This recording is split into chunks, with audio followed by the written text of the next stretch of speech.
Zašto je obrada deformacijom kvalitetnija od ostalih obrada?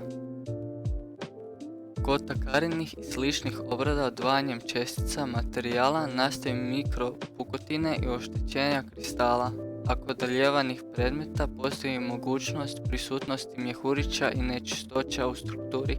Sve navedeno pri korištenju predmeta može biti uzrok njegova oštećenja ili puknuća predmeta.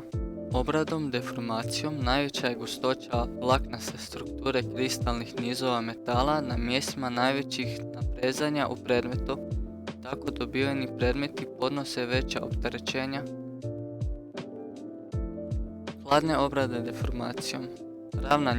Ravnanje je otklanjanje odstupanja oblika, ispravljanje neravnina i površinskih oštećenja i nepravilnosti. Privijanje je obrada materijala savijanjem i oblikovanjem rubova u cilju spajanja. Savijanje limova i cijevi jest obrada materijala radi oblikovanja zaobljenih predmeta.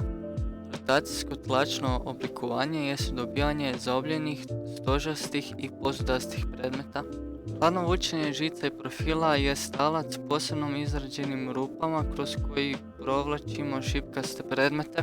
Hladno valjanje navoja jest izrada navoja utiskivanjem valjkastih predmeta između dviju ploča. Žigosanje u mekše materijala je utiskivanje graviranog alata, žiga za izradu novčića, medalja. Duboko vučenje je oblikovanje i dobivanje posude od lima u nekoliko faza. Za svaku fazu prvo je potrebno izraditi žig i matricu. Isjecanje je oblikovanje rupa najrazličitijih oblika u limu te savijanje do 10 mm dubine.